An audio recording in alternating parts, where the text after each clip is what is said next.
I've never seen any, it looks like a movie. I saw a large plane, like a jet, going immediately, headed directly into the World Trade Center. It just flew into it, into the other tower, coming from south to north.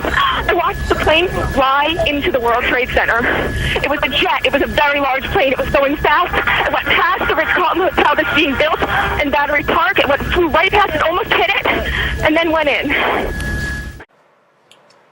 11 years ago, on a crystal clear morning, I was at work at my trading desk on the 84th floor of 2 World Trade Center, the South Tower. The company I worked for had 288 employees at the beginning of that day. By that evening, it was clear that we lost 61. At 8:45 a.m., when the North Tower was struck, we witnessed a flurry of smoke and paper outside the windows where we sat. Support personnel at our company, Eurobrokers, entered the floor and directed us to the stairwells to proceed with an evacuation. We weren't quite sure what was happening, however, the sense of urgency was overwhelming. Information was incomplete about what was happening around us. There was no Twitter in 2001. So the mood as we descended the stairs at that point was not unlike a fire drill. Some who were in the building for the 1993 bombing were recalling their experiences during the descent. We continued this way down to the vestibule at the 55th floor, where the line of people paused for an announcement by the Port Authority.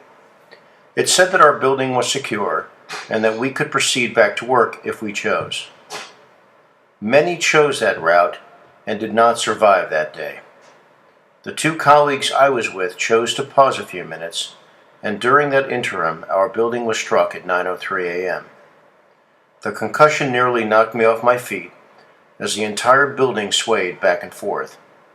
The jetliner struck the building between the 78th and 84th floors. Only 4 people at or above those floors survived. I spoke briefly with my wife as she called to tell me our building exploded. The view of our building was obscured by CNN's coverage.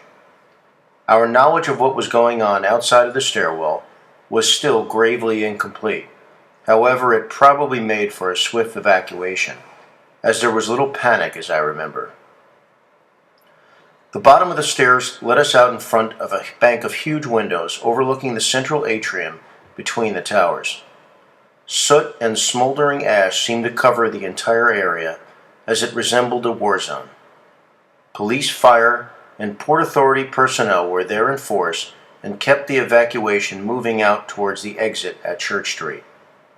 I exited the building at 9:32 a.m. and was marshaled up to Broadway, where I proceeded to walk towards Midtown as directed by officials. I briefly looked back to see a gaping hole in the North Tower, which was spewing black smoke. I found someone with an operational cell phone. Verizon's system was not operational by the time I got down, and at 9:40 a.m., my wife had informed me that 2 jetliners had struck the World Trade Center, and 1 had hit the Pentagon. On my walk uptown, I came across the director of my company and accompanied him to an office where we began a phone chain to locate our firm's employees. At 4:30 p.m., I left the city with a friend who was driving to New Jersey. What was normally a 35-minute drive was a 4-hour ordeal. All the while, the smoke from the fallen towers billowed up into the sky in the distance. September 11th may have been one of this country's darkest days. However, the resulting outpouring of support for those that were lost that day was overwhelming. For example, the company I work for has had annual charity days for the families of those that were lost and have been so successful in raising money that we now direct new funds towards charities such as Wounded Warriors, as the families' needs were met years ago.